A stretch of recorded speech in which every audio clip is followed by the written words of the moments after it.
Welcome back to the Flow and Flourish Podcast. Thank you for being such a dedicated listener and tuning in each and every week. And you know I'm going to be telling you all month long, Happy Women's History Month. This month, I am absolutely celebrating all of us who are making history, who have made history, and all of that good stuff. If this is your very first time tuning in to the podcast, then hello, welcome to your tribe.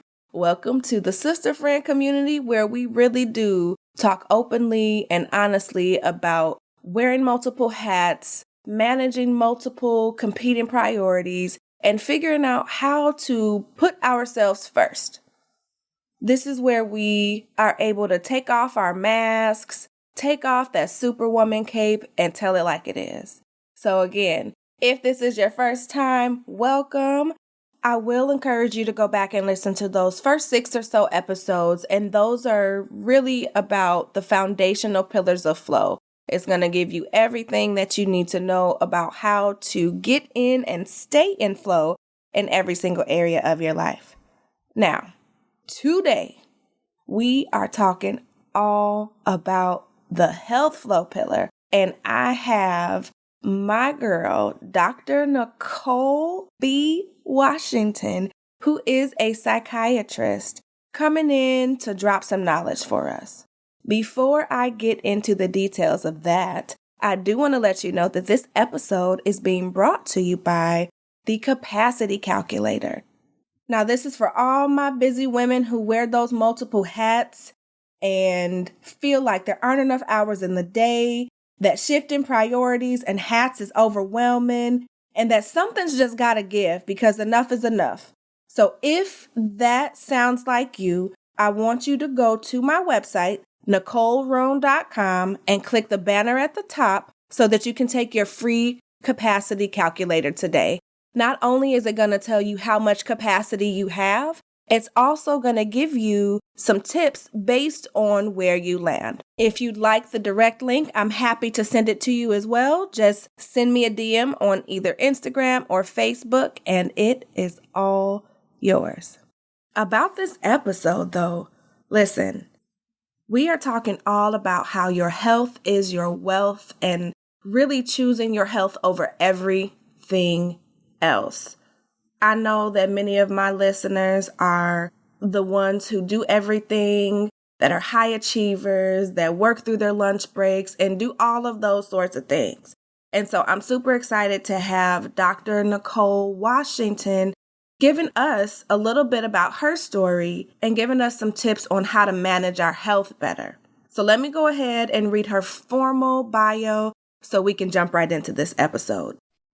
Dr. Nicole Washington is a native of Baton Rouge, Louisiana, where she attended Southern University and A&M College. After receiving her BS degree, she moved to Tulsa, Oklahoma to matriculate at the Oklahoma State University College of Osteopathic Medicine. She completed residency in psychiatry at the University of Oklahoma in Tulsa. Since completion of her residency training, Dr. Washington has spent most of her career caring for and being an advocate for those who are not typically consumers of mental health services, namely underserved communities, those with severe mental illness, and high-performing professionals. Through her private practice, podcast, speaking, and writing, she seeks to provide education and efforts to decrease the stigma associated with psychiatric illness. Help me welcome Dr. Nicole Washington to the Flow and Flourish Podcast. Hi, Dr. Nicole. Oh my gosh, ma'am. I am so excited to have you here. And I know I say that about each and every guest, but I've been following you for a while since I heard you on Patrice's podcast. And I'm grateful to have you here. So welcome to the Flow and Flourish Podcast. I'm excited to be here. I'm excited that you have created this space. We tried to get together. Man, this is a good example of like you meet somebody and then you go, oh yeah, we're going to get together. We're going to get together.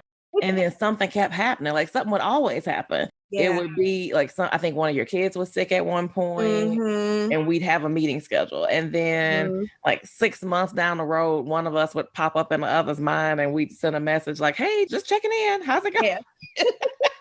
And it probably took us 2 years to finally to make something happen, right? But you know what? Better late than never. And everything always happens in divine timing. And I'm so excited to be able to talk to you today just about your journey, about mental health, and just honoring you for the history that you are making in this world, in the mental health world, and for all of us high performing, high achieving women that don't know how to have several seats. So talk to us a little bit. I know who you are, and I've already given you a very formal intro, but talk to us a little bit about how you ended up in this space, why you're doing what you're doing, and give us your story. So I grew up in Baton Rouge. I grew up in South Louisiana. I knew from the time I was about 4 that I wanted to be a doctor. So that was a given.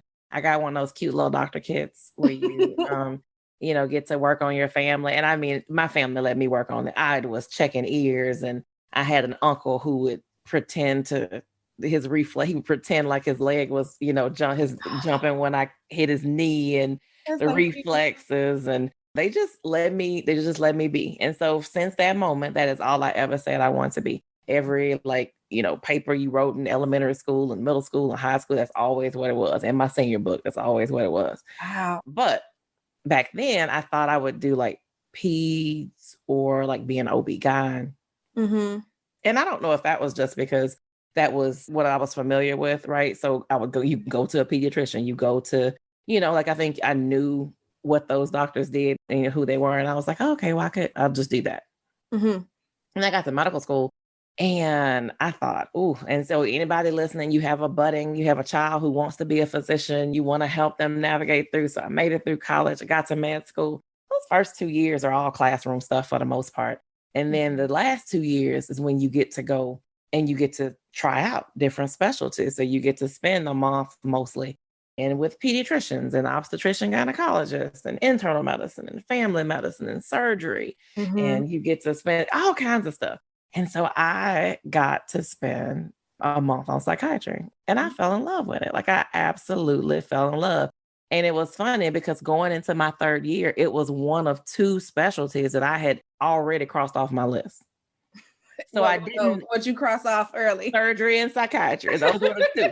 So those were the 2 that going into those kind of clinical experiences, I said, oh, well, I don't know what I want to do for sure, but I for sure know it's not surgery. And I for sure know it's not psychiatry. Okay. And so I get to my psych rotation. I was like, oh, this is so much fun. Like I loved it. It was in a hospital. It was really sick people. And I just loved it. Like it just was so much fun. And I loved it. And then I was in denial, right? And I was like, oh, but I can't be a psychiatrist, right? Like I'm a Black person. I can't be a psychiatrist. We don't go see psychiatrists. We don't do that. Like that's not what we do. And so I was like, oh, I can't do that. So that's, I felt like all of the psychiatrists I had met in med school were weird. And I was like, I'm not going, that's not me. I'm not weird. I'm so glad you're being so honest because I think that this is the conversation people need to hear, right? Like, right. I was going to not do something I felt passionate about because I was like, I can't, nope.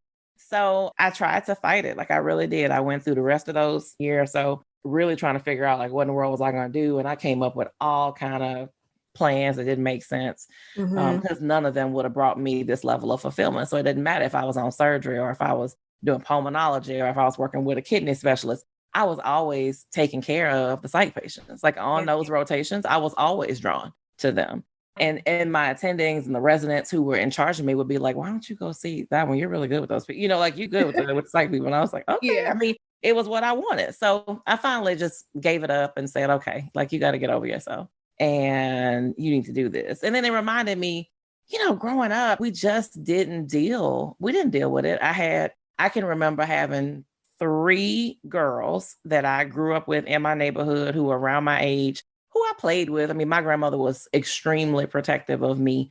And looking back, I know that it was because of the fact that of the neighborhood and the people and what was going on. At the time, I didn't really get it. But looking back, thank God that she was super protective of me. But looking back, I had 3 friends I remember losing as a kid.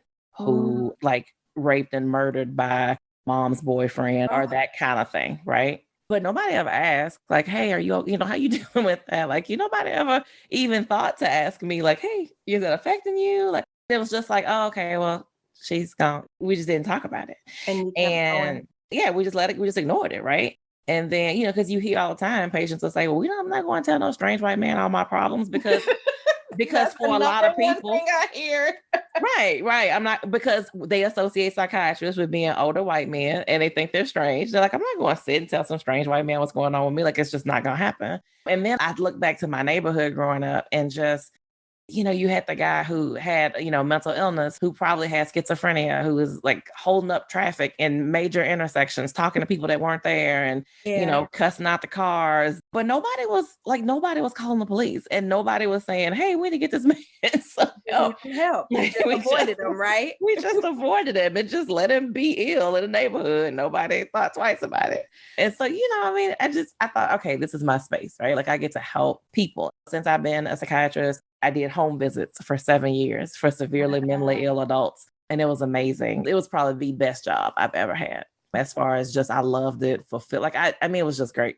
Okay. And a lot of my patients were Black and I was doing all kinds of stuff. We, just out the box stuff and just kind of meeting people where they were. And so that was great. I ran a crisis unit for about 5 years. So I was on faculty at an academic institution, which again was also something I said I would never do. I would never be, I said I would never be in academics and I would never teach and I would never. And that's one of the things I've enjoyed the most about my career is my interaction with medical students and teaching. And I vowed like, oh, I'll never do that. So I will say, if you listen, don't ever say what you won't do, because like the things that we sometimes think, oh, I'll never do, like they end up being good things for us. Like, so be open to, I always tell people when I say that part of the story, I'm like, hey, be open to doing something that may not have been on your radar a year ago or 2 years ago. Like be open to it. Like you may have never done it a year ago, but maybe now you is better equipped to handle it. You know what I mean? Yeah, so, it's about, like you said, being open and considering it before you cross it off the list completely. Just don't cross it off. Don't cross it off. And so I was crossing stuff off left and right and then would do them and go, oh, I love this. Why was I crossing this off? Like, what was I thinking? Right. So I was an employed physician. I worked for the university. I worked for this community mental health agency and I was giving them 120%, of myself. Yeah. But that came at a cost, right? Because there really are only 40 hours in a day. And so, yes. and a 40 hours in the work week. Coach, you already know. Right. There's only 40 hours, that you're supposed to be getting this stuff done, which means you're working 60 or 80, right? There's only 24 hours in a day. There's only 7 days in a week. Like you can only squeeze so much in. Every time I was saying yes to something, it was taken away from something else. I wasn't working out or worrying about my own health and eating and diet and that kind of stuff and putting on all kinds of pounds because that wasn't a priority, right? Because I had to try to take care of these patients. And then when you're in academics and you got to teach, and all of our jobs and careers have those extra things that you don't have time to do. The higher up you get, the more work you have to do that you can't get done during your regular day. So like the higher up. So all those raises and all those like, oh, I got a promotion. Like every time you go up another notch in whatever industry you're in, there's more and more stuff that you're like, oh, I don't have time to get this done during my 9 to 5. So I was working all kind of late hours. I had 2 kids. I was married. Want to be a good mom that I thought like, what does that mean? Like, I want to be a good mom. So, all these stay-at-home moms, I'm living out here in the suburbs. They had every PTA meeting, every event. And so I was like, okay. So I'm trying to do all this stuff and I'm working and I was given this job. Like I was giving them all I had to give. And then I realized that they were not giving it back to me. I learned that I was making significantly less than my peers, than the other physicians who were working. I found it out. How'd you find that out? Conversation. Interviewing a new person, and there was a conversation about salary, and like the other 2 people that were at this dinner made the comment that, oh, I'm able to reach that kind of max level with my contracts and all this stuff. And I'm like, wait a minute, I'm not even getting anywhere near that. Like I'm working my hips off. But the problem for me was, and that's what sometimes happens to us, is the things that brought me joy were not always the things that were money making, right? Like I could go out and get fancy contracts at places, but I wouldn't have been fulfilled with any of those things. Like I enjoyed the stuff I did with my patients who were not stable and not the kind of people that most people want to hang around with. I enjoyed that. Like it was valuable. I didn't feel like they valued it or me and what I was doing enough to put the money behind it. And so it got to the point where, I stayed. And so sometimes you stay in places that don't have your best interest in mind. Like sometimes you do. Because there are benefits. No longer fit. Yeah. Well, but sometimes there are benefits, right? So at that job, I wasn't making nearly as much as I could have made, right? Like I wasn't making it at all. And I was working a lot, but you know what? I had so much flexibility. I was homeroom parent for my kids all through elementary school. I didn't miss a Valentine's Day party, Christmas party. I planned them all. My husband was always at the school. I'd be there as much as I could. So we were active and involved. And that's not something I could have done had I gone to a more traditional job and probably making more money. I couldn't have done that. So I had to put a price on stuff. Yeah. And so I think, like you weighed out those priorities, right? Like, yes.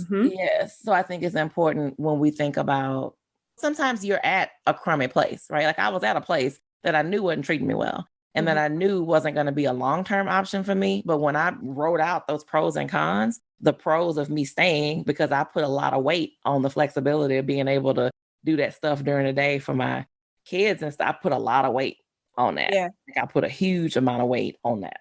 It was a core value. And it was. I love you say that because so many of us, I'm a mom too. And as a working mom, I know having that feeling of my daughter coming to me and saying, how come you can't be a homeroom mom like Susie's mom? Or, you don't show up to this, that, or the third.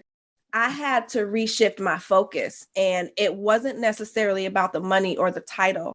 I needed to put myself in a position to be able to be there so that I could be the homeroom mom, so that I could do the activities for the parties. So I completely relate to that. And I know that there are so many women listening that are like, yeah. And it's really identifying what your true core values are. And it sounds like you were able to do that. And it came at the cost, maybe not even the cost, but you shifted those priorities and you stayed with that organization because of the benefits that it allowed you to show up in other areas of your life. Yes. And I had to do a mindset shift too. Like it required a mindset shift because I went through a period where I was really ticked off. Like I was like, this place sucks and they ain't paying me.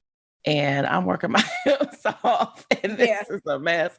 And then when I just would think through, but why am I still here? And I would weigh those things out. I was like, I felt better. My mood shifted, my mindset shifted because I started thinking of it more as I know that this place is not probably where I'm going to be forever or the best place for me, but it is the best place for right now. And I am making the decision to stay here and not make as much money because that's a sticking point, right? Like we know women don't make as much as men. We know that.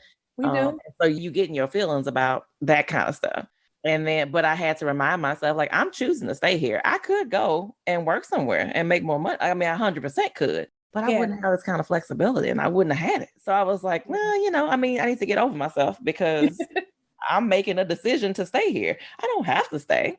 Yeah, it was a choice. And that's the thing. We all have choices and figuring out what works best for us. We shouldn't always go by, not only what other people are saying, but it literally needs to be tied to what you prioritize and what you value and understanding that situations are temporary, right? Like, absolutely. It's okay. You knew that wasn't your end all be all. And it was for a season. The purpose behind you being there was to have the level of flexibility that you needed so you could show up as a mom and all the other areas that you needed to. 100%. And I did eventually leave, right? Like eventually I said, okay, I'm at a point now where I can afford to leave. The right job came along. I didn't just leave all willy-nilly to go somewhere that I wasn't. And I enjoyed working at that agency at the next one, but realized I wasn't going anywhere. Like there was nowhere for me to go up. Like I was going to be in this one spot. And it was stressful. It was like you're on call 24 hours a day kind of job. Wow. Like you're on call.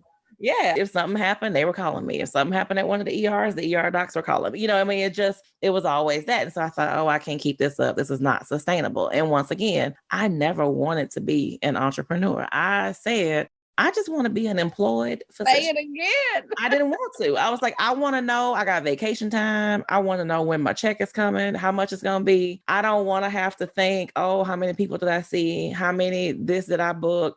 Like, I just thought it's comfortable, right? It's so comfortable. Yeah. It's so comfortable. You're talking to the lady who just recently jumped into entrepreneurship after leaving the full-time role. So, It's so I'm like you. I didn't want to be an entrepreneur. No, Because I like comfort. I like routine. I like to know what's going to happen. And so that was like, oh, I don't know that I'll do that. And I had one of my aunts died is what happened. I remember that my aunt died a few years. And I remember being like so upset, like just so upset. It wasn't like, oh, my aunt was 90 and then she died. It was like my aunt was living a life kind of how she wanted to live it. And then she wasn't feeling well. And then she literally got diagnosed with pancreatic cancer one day and didn't even get to tell her kids about it the next day because she died that night. oh, And my so gosh. it was so sudden. It was so horrible. And I was like, oh, so life really is short. Like you really don't know what's going to happen. And so I thought I can't keep giving all these people all of me and not having enough of me left to even take care of me or really kind of invest in being there with my kids and stuff. And so I took the jump. I got a coach, right? Which was also something. I said, I never do that. Like, what do I need a coach for? I went to school. I'm a doctor. Like, what do I need a coach for? This is crazy. Damn. This is crazy. Why am I paying somebody to tell me what to do? I know what to do. And I was like, oh, okay. So this is different. I think if you're looking to transition or you're looking to make the jump or the leap and you need the guidance, because sometimes the coach isn't necessarily telling you stuff that you've never heard before, as much as they provide you the motivation, the road, like, you know what to do, but you're like, okay, but in what order, how long should it take? What am I supposed to do? Some stuff you thought you know, you don't know. You find out when you start working with somebody. Yeah. And sometimes it just gives you the kick in the pants because we're busy, right? We're moms and wives and we're working and, aunties and we're daughters to our mom, like we're trying to do all these things. It's nice to have somebody and knowing somebody to hold you accountable. Yeah. Along the way. Because you'll not do it. You'll go, oh yeah, I'm gonna do that thing. I'll get to that. It's on your priority list. Yeah. Oh, I've been meaning to start that LLC. I'm gonna do that one of these days in my free time that never comes. And it really changed things for me. And I think I wouldn't have been able to make that transition without having a coach, without having, and specifically a physician coach who was going to help me move from being an employed physician to kind of entrepreneurial endeavors and to just get me to rethink medicine. Because, and I know there are a lot of industries like this, if any of your listeners are in those caring professions, right? Like if you're in a lot of them are. If you're in that caring space, you're a therapist, people almost expect you not to care how much money you make because they are like, well, you're a nurse.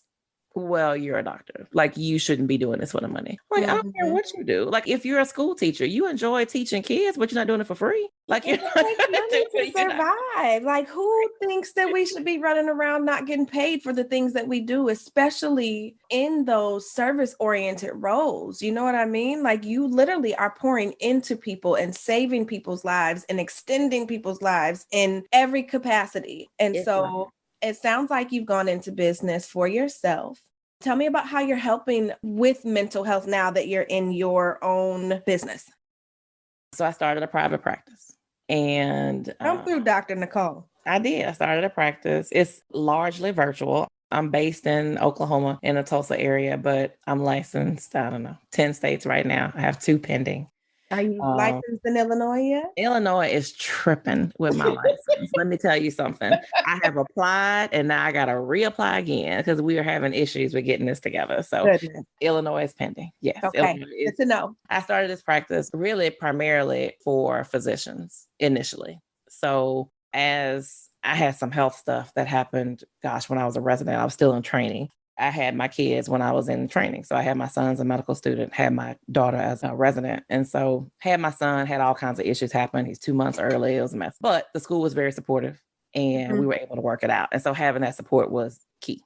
Fast forward 4 years, I get pregnant again. I have my daughter. I took call every other day for the first 2 weeks of January, through the 11th, because I didn't want to inconvenience my male coworkers who I was working with. Okay. So I didn't want to be that girl, right? I didn't want to be that pregnant woman who was like, oh, I can't take my call. Y'all gonna have to I'm take my pregnant. call. Yeah. Now, me today would have been like, oh, y'all gonna catch this call because I'm not taking calls every other day. Had my kid on a Friday the 13th. And then my doctor goes out of town. And then I started having like swelling, and the doctor ignored my comments about me being concerned. And, we already know Black women have higher birth related mortality rates. Black women have it worse in this country than they do in other countries. And so I go home that Monday, and I ended up back in the hospital Monday night. I had flu. I was in a heart failure. And so while I was in the hospital for that, they found out that I was having these periods where my heart would stop beating at night while I was asleep. And so then a week postpartum, I had a pacemaker put in. I was like, I wasn't even 30 yet. And so I had a pacemaker put in, and I was like, y'all, this is a lot. So this is a lot. Oh. So, wasn't even 30. So it was just a lot. And I was struggling. I was having panic attacks left and right. I couldn't sleep. I was terrified. I was a mess mentally, but I didn't have anybody to, like, who was I going to go talk to? Right. Like, I'm a psychiatrist. I'm a psychiatry resident. I know a lot of the people, the good people that I know to go to in town, I can't go to because I know them. And so then it was like, well, who in the heck am I supposed to go to? So I just kind of therapized myself, I guess, and moved it along. But over those years, peers would confide in me, right? Like, but none of them were going to see a therapist. Like, nobody was going to talk to anybody or see anybody formally, because medicine, you don't really get to do that. And there are a lot of industries like that where, saying you need help is a sign of weakness, and, we just don't do it. And so, I knew people across the years who had issues, and it finally occurred to me, I can do something about this, right? So physician suicide rates were on the rise. We lose a few hundred doctors to suicide every year. And that's just the ones we lose, right? What about the ones who are still practicing and suffering and not getting the help that they need? Right. Because so many of the state licensing boards ask you intrusive questions about, have you ever been in mental health treatment? They make you feel like it's a bad thing, right? And I get it, because we want to make sure we have doctors who are taking care of people who are mentally safe to do so. But we also taking care of them. Right. But we also need to make sure they're being taken care of. So I started that practice, and that has been, it grew into just busy professionals in general, right? Because it's the same issue. It's I don't have time to leave my office to drive 30 minutes or an hour across town to wait to come back. That's an issue. I work a job where it's really hard for me to leave to go get what I need. So I need somebody who can see me at 7 a.m. or 6, 7 o'clock at night. And I can do that, right? Like, I can provide that kind of flexibility. Sometimes I'm a recognizable person in the community. So whether that's I'm an attorney, I'm a physician, I'm a media personality, I'm whatever these things are. If I'm your kid's pediatrician and you see me at the psychiatrist's office, you are going to think, what's she doing in here? Despite the fact that you're there, you're not going to say, oh, you worried about who you see and how they can still serve you and your family. Are they stable, right? In my air quotes. Right. So I'm able to help a lot of busy professionals, mostly women, mostly Black women, is who I'm working with, because, there's a comfort level there. There's, being able to talk to somebody who is going to know what's going on and what and understands. What you might be dealing with. So that's something that I did. I started a podcast. It's been a labor of love, let me tell you. It's been a labor of love. But it's all about mental wellness for professionals, like mental wellness. Like, what can we do to be well? Like, how can we how can we be mentally well? I'm doing some media stuff and some consulting and just all kinds. Basically, I just do what I want to do, because I feel like I have given enough of myself to other companies, right? And I don't feel like necessarily I felt totally fulfilled all the time. And this, I'm in control of what I do. So I can't be mad at anybody but myself if I walk away at the end of the day or the end of the week feeling like I was totally unfulfilled and I'm not walking in my purpose, or I'm not like, that's on me, because I'm in charge now of that schedule, which is hard, right? Because and mental wellness is hard to achieve, especially this last year. It's been a whole mess. It's been tough, and it's ongoing. It's been a whole mess. And you know what? Like, you have said so much and hit so many different things. I know initially going in, I was talking about this being in our health pillar, or in my health pillar, because I have 5 different pillars of flow, but it ties into the work pillar as well. And so I want to pause and just say thank you for walking in your purpose and for stepping back and for sharing with us the transitions that you've gone through, because so many of my listeners are in that same boat, whether they're in these high profile service oriented roles or in something similar to corporate like I was in, where you are constantly being pulled and you literally don't have the capacity to be who you need to be at work and at home. And so you've created this space, especially for women and women of color, to come and have this conversation. Because one of the things that I know I heard growing up, and I was recording a podcast earlier, we talked about was, as women, we've learned to just kind of suck it up, buttercup. And because most of us didn't grow up seeing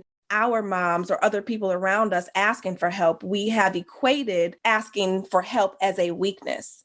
And part of my story comes from me being in corporate for over a decade and in the HR space. And I jokingly, but seriously say human resources is like the therapy for businesses. They're therapists. Oh, no, they are. And so I remember joking with one of my directors and saying, listen, we just need to go get certified and be therapists because everybody brings it in here. Like, I don't care what we've been set to talk about. If we're talking about firing somebody, talking about a promotion, it always stems back to something that's going on personally. And we take on that conversation. And so like you, I realized that I was working so much and not being able to show up in the ways that I wanted to at home, but also was battling what I didn't know at the time was depression, anxiety, postpartum, all of those different things. And because I wasn't dealing with that emotionally, I ended up in ICU fighting for my life. You can't separate it out though. I mean, you can't, I think so I've spoken at a couple HR at the SHRM conference. Come on now, talk about it. And we talked about trauma-informed workplaces and all that good stuff. But I think the thing about employers is back in the day, it was just like, we don't talk about our personal stuff here. Like, we don't deal with that kind of stuff here. Like, you just leave it at the door. Like, you're supposed to be depressed and anxious the other 16 hours a day, but the 8 hours you're here, you're supposed to just not be depressed or anxious and not let that spill over, which is ridiculous. And, it doesn't even make sense. And so a lot of the companies now have the EAP programs because they realize, okay, well, maybe it does affect your performance.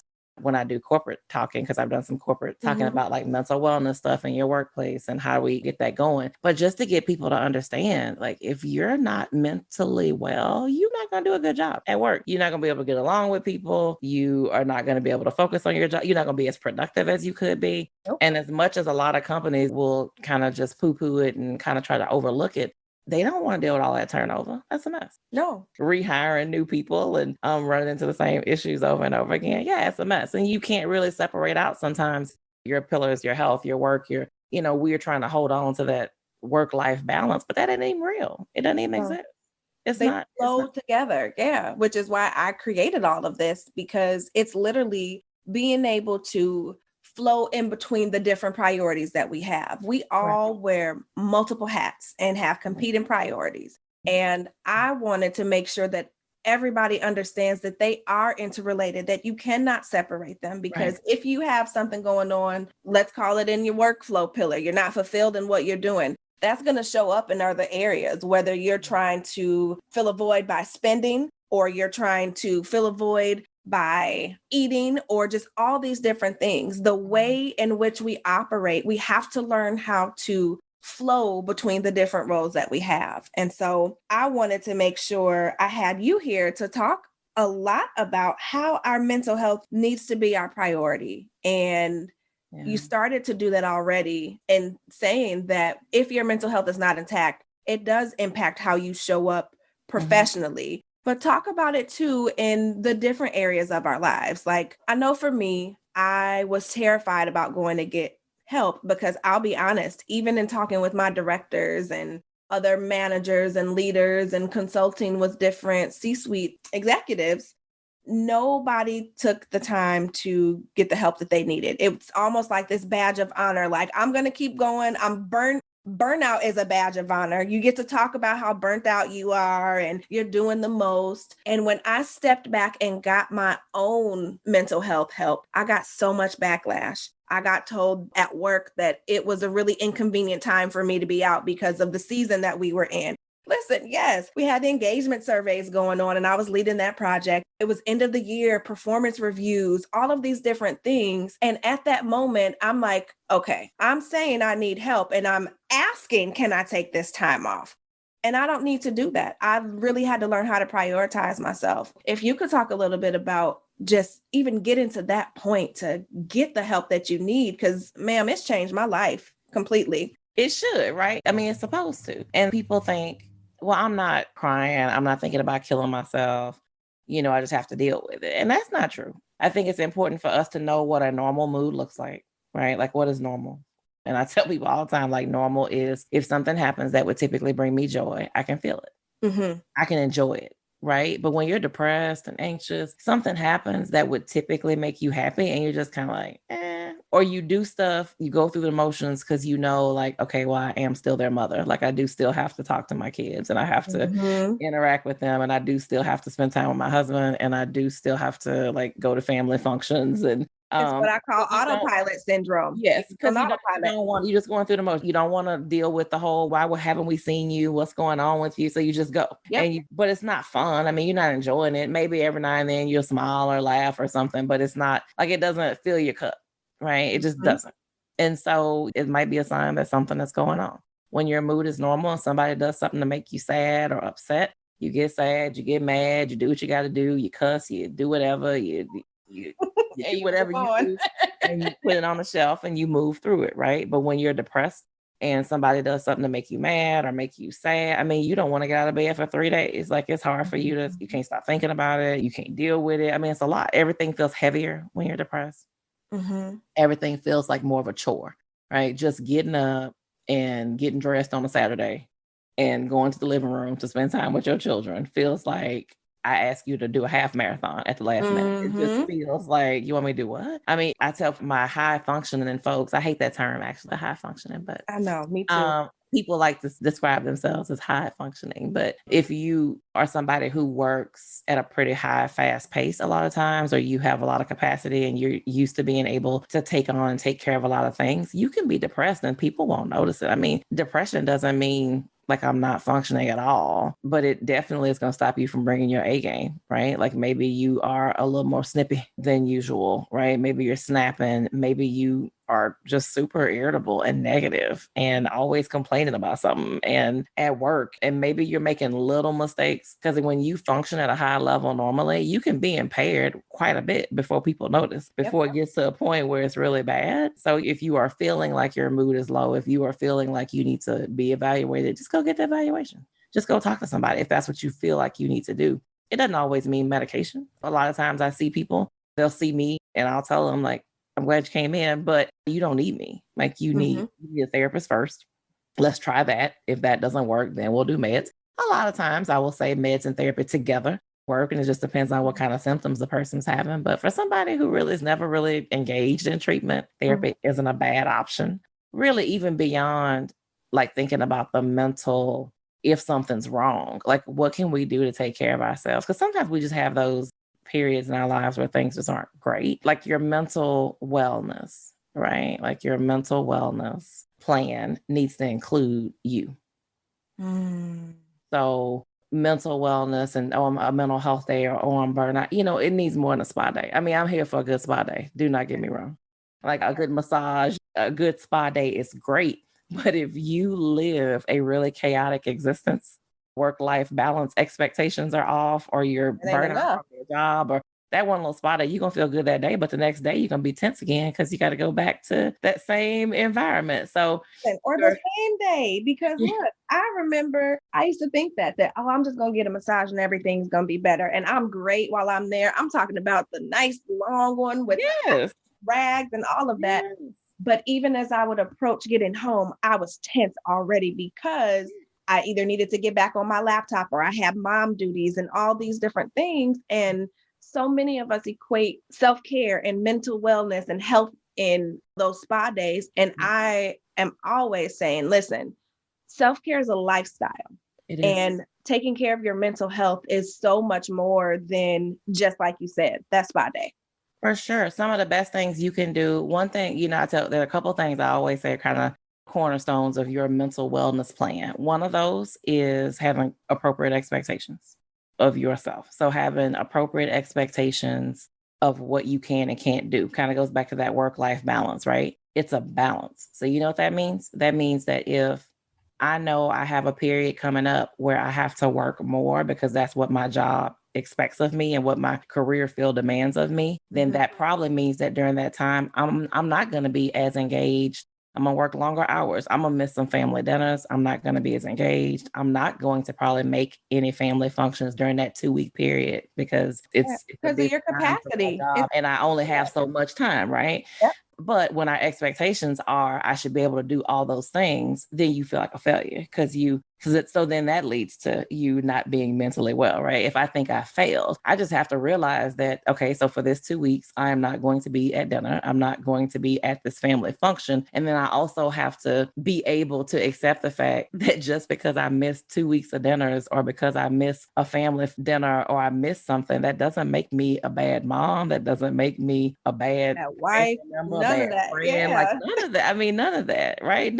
We focused on what we weren't able to do versus looking at the whole picture of how we have consistently been able to show up. Yes. We equate like taking that time away to do what I need to do and understanding, like literally understanding your capacity to handle all your different roles. Just because you're unavailable for this short amount of time does not determine whether you're a good or bad person, mom, employee, fill in the blank.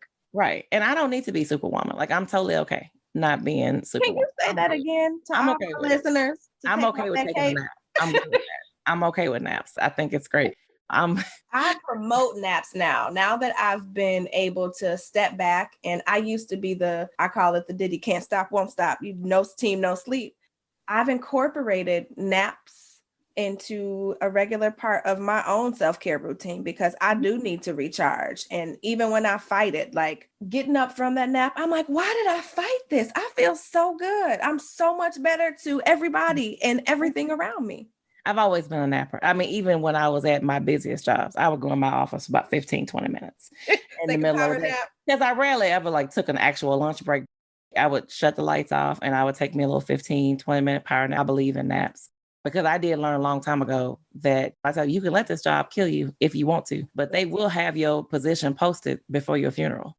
So if you know, like I know, I promise you, that's what pushed me. I was telling people that in all of my HR roles, right? Like coming in stressed out, like understanding, companies say, well, we operate lean, which means we have you do multiple roles, don't pay you for all of those roles. And then we as high functioning, high achieving women are taking on that work, but not realizing, like literally, I tell people, your job will have your position posted before your obituary is even created.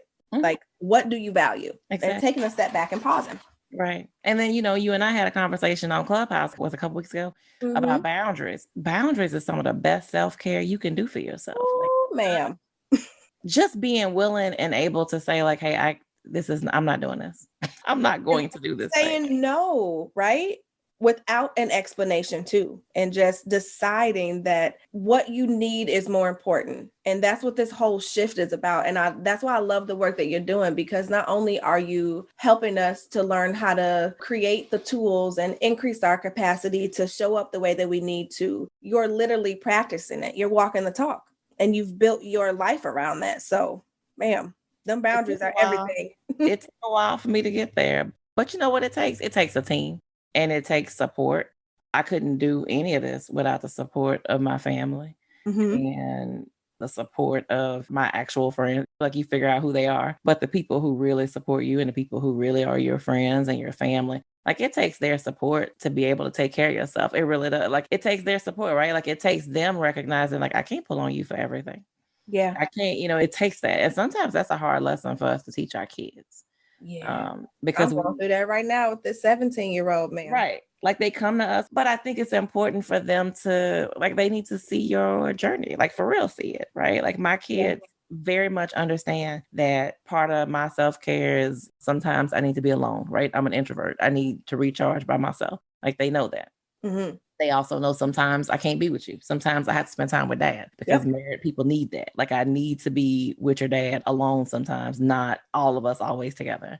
Yes. Like they need to know like, hey, when I leave here and I go do something with my friends and I don't include you, it's not because I don't love you, it's because I need this. And so I'm mirroring for them how they should be. So then, you know what, when my daughter gets married and has a family of her own, hopefully she is not running around here killing herself because she saw me running around here killing myself. Hopefully she sees me at my 12 o'clock nap time every day that I have on my schedule when she comes in my bedroom and I'm laying down, like, you know, it's my nap time. Why are you here? You know, it's my nap time. What do you need? You know, you are on borrowed time. But I want her to be so aware of all of that stuff so that when she is older, like she can think back to, oh, this is why my mom took naps. And this is why she did spa days. And I understand. And I don't feel guilty doing it because she took care of herself.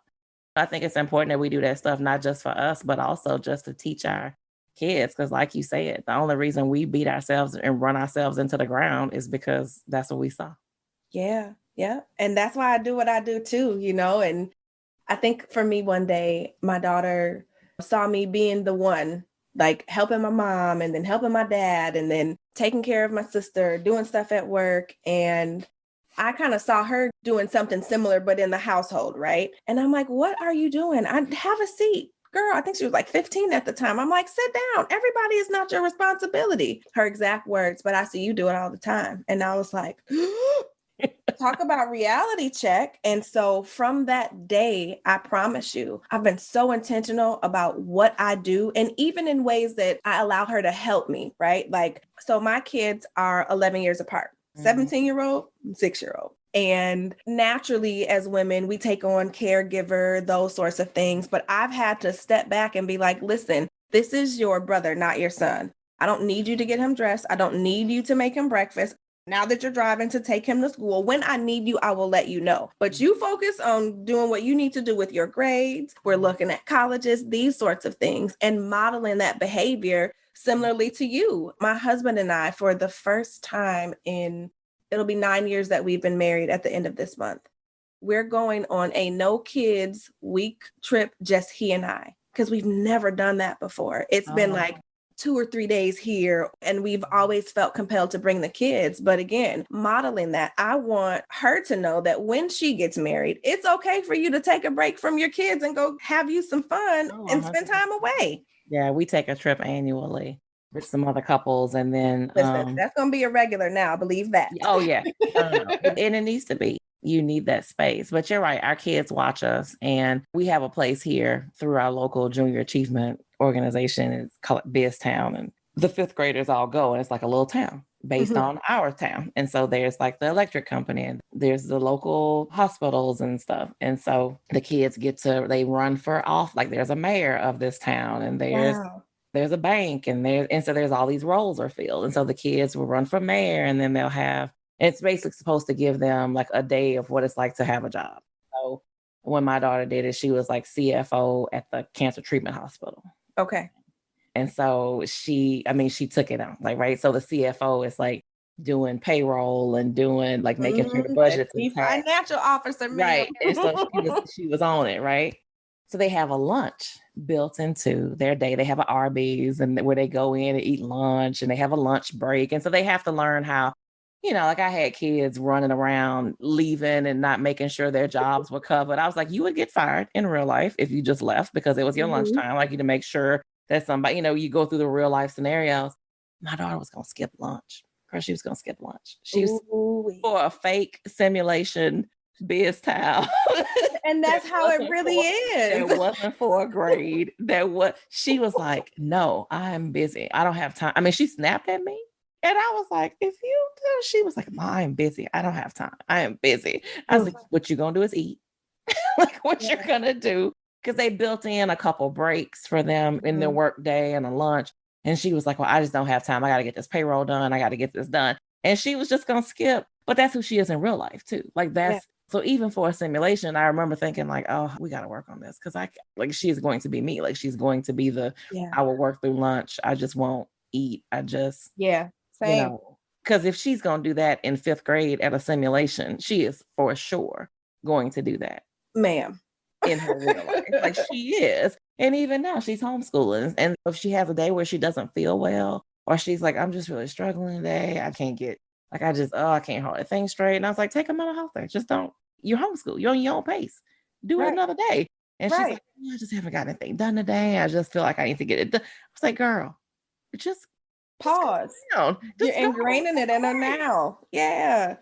But And it's just, they do see it. Like they see it and they take those traits on. And so you're right. Like we have to recognize it and stop it. yeah, we do. And that's why you're a history maker, ma'am, because you are literally walking the talk. And what we don't realize sometimes as history makers is that we literally are changing generations upon generations, because the work that you're doing to be intentional about how you show up as a mom, how you show up as a business owner is transcending not only to your daughter, but to your son and to the people that they have around them. Because I had a conversation with my daughter the other day. One of her friends was going on an interview, and I heard her coaching her on the phone and saying, okay, so first of all, you want to make sure that you come dressed appropriately. Do not show up in gym shoes. I need you to make sure that you have some questions prepared to ask, and don't just ask stupid questions. I need you to ask them about real things. Don't ask about benefits, because you don't even need to worry about benefits, because I'm sure you can stay on your parents. And so she heard me laugh and she's like, oh, you listening to me? Yeah. So knowing that she's also teaching other people through what I'm teaching her, like, melts my heart. And so I'm so glad that you are helping your daughter and the people around you to understand how important it is to pause, to take care of your mental health, and to do all those things, because they absolutely impact every other area of our life. They're all tied together. So, well, that is a very important point that I hadn't thought about. So you're absolutely right. well, I want to ask you a couple of questions that I ask each and every guest. Yeah. And I really do it because I want to, see where other people are at, because I know where I'm at and where other guests have been. And so I'm going to go ahead and ask you the infamous Flow and Flourish questions. I'm ready. So number one, if you could go back in time and have a conversation with your 17-year-old self and give her one piece of advice and one piece of advice only, what would it be and why? It would probably be that she is enough. Like, you're enough. Just you and all your flaws and all your, like, you're enough. Like, I think at 17, you get so focused on what's wrong with you. And I think it's horrible that we expect, yes, I know what I want to do forever. And I recognize that I am a unique case, but I do think it's pretty horrible that we expect kids to know what they want to do for the rest of their lives at 17 years. I feel like that's completely horrible and doesn't make sense. But I would tell myself, because I put a lot of pressure on myself. And I think I just always was constantly like, I thought I was bigger than I was. I thought I was, like, you look back at pictures. I go back to that size, man. Right. Take me back to 17. Like, I just wasn't happy with myself. I just was like, oh, I thought I was huge and I thought all these things. And I just thought, and then you look back at pictures of yourself when you're 40 plus and you go, girl, you were a fox. Like, what were you thinking? Like, what were you worried about? I would just tell myself I was enough, right? Like, you're enough. And that you may not have the people in your life at this moment to be able to love you for where you are right now, but that's okay. They're coming. Like, they're coming. That's so powerful. Yep. I love it. And that's what a lot of other people say as well, because 17 is such a pivotal age. To your point, like, being able to decide what you're going to do for the rest of your life. I remember being 17 and I was graduating a year early. And so now having a 17-year-old, yes, I'm all for college and education and all of that, but I want her to think about what she wants to do and not run and spend my money on college when she doesn't really want to do something. So I love that you say that and encouraging that you are enough, because so many of us, even as adults, need to know that we are enough, period. Nothing else. So good. Okay. Number 2, because we're on the Flow and Flourish podcast, tell me something that you do on a regular basis to make sure that you flow and flourish. And not naps, because you already shared that. I already shared that. Something else. One thing I do to ensure that is I make sure that I recharge in my way. Okay. And I said a little bit earlier, I'm a huge introvert. Like, I just am. And I need quiet time. to recharge. And so making sure I have that quiet time and making sure I stay connected with the people that are important to me is how and probably even more so staying connected with the people who are important, even versus the quiet time, because especially this last year, I think we've all had some soul searching to do about what's important and who's important and just what that even looks like. And just having the right people in my life and staying connected with them. So that would be my true answer, is how I do it, is I make sure I have the right people in my life and I make sure I stay connected to them. Because having the wrong people in my life is not helpful. It's going to max your capacity, literally drain all your energy, sometimes your finances, like I'm so protective of my I'm so protective of my personal time. Like the time that I have is just dedicated to personal stuff. I'm so protective of it. Like my husband's like, you are hard on everyone. Like I meet somebody and I'm immediately like, okay, we can't be friends because of this. This. Same. Got these problems. Like I need my personal space, my home, protecting my peace. Yeah. Like my home is my quiet place. Don't come in here with no foolishness. Like my home. No, literally leave that at the door. Matter of fact, don't even come to the door. Right. Like don't come in here. Don't call me with all your drama and don't do it. No, don't nobody got time for that. Nope. So I think having the right people in my life and then making sure I stay connected to those people. Okay.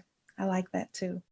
All right. Last but not least, I know that we have talked about so many things today and you've given so many tidbits and knowledge drops, but what is the one thing that you want the listeners to walk away with after listening to this podcast? Being kind to yourself, I think, is extremely important. And recognizing that just because you can do something doesn't mean you should do something. So I remind myself of that on a regular basis. Sometimes we convince ourselves that we have to do a certain thing. And I always go back to my grandma who used to say she didn't have to do nothing but stay black and die. I used to hear that too. My grandma used to say, I gotta do nothing but stay black and die. And I think that we sometimes just put all this pressure on ourselves and like, oh, well, I can do this. I should do. Nope. Just because I can do something does not mean I should or I will. Yes. Oof, ma'am. I ain't heard all I got to do is stay black and die in a long time. But it applies. It does. It still applies. It applies. Oh my gosh. Dr. Nicole, thank you so much for being on the podcast. You are phenomenal. I'm in all of the work that you do and just thankful for the spaces that you are creating for not just physicians, but high functioning. I know we don't like that word, but high achieving women, the Miss Do-It-Alls wearing the Superman or Superwoman capes, and just grateful for you spending your time on the podcast today. If you could tell everybody how they can find you, if there are things that you have going on, I don't know if you do any sort of, master classes or training or just anything you want to share about how people can work with you, please go ahead and let us know. All right. So you can find me on pretty much all social media platforms at Dr. Nicole Psych. So DrNicolepsych, Twitter, LinkedIn, Facebook, Instagram. That's my handle on all of those. You can find me there and reach out. The website I have is drnicolepsych.com. On there, you can get directed to the podcast. You can get directed to my clinical practice if that's something you feel like you need. Hey, if you feel like, oh, we probably need to get her in to talk to our CEOs, our C-suite folks about mental wellness and a mental wellness plan for your organization, I can help you with any of those things, and they are all on the website. Okay, well, you guys, make sure you go and follow Dr. Nicole. And don't y'all just love her name? Because I do. We even spell it the same way. Right. But yes, thank you for sharing everything with us. Go listen. Check out her podcast. Make sure that you are staying in tune with what she has going on. And let us know how this podcast has been helping you. Listen, Dr. Nicole did not come to play. I know that this episode has left you with a whole bunch of great nuggets and takeaways for you to consider as you continue to make history this month. Don't forget that I have extended the I Am a History Maker Challenge, and all you have to do is join the Facebook community. It's the Flow and Flourish community, and listen to last week's episode, so the episode on embracing being a history maker, and then post the homework within the community. You will have an opportunity to win a free 60-minute balance booster coaching session with me, where I'll go through one of the 5 areas of flow and help you get unstuck. On top of that, you get a $25 gift certificate to Amazon, okay? Also, if you have yet to subscribe to this podcast, go ahead and do that now. And please make sure you rate and review, because it absolutely makes such a big difference. I thank you for spending this hour with me and Dr. Nicole, and I can't wait to come back to you actually with a bonus episode this Friday. So stay tuned, make sure you're on the email list, and until the next episode, I really look forward to continuing to be your capacity coach and helping you to increase your capacity by creating balance between your personal and professional life.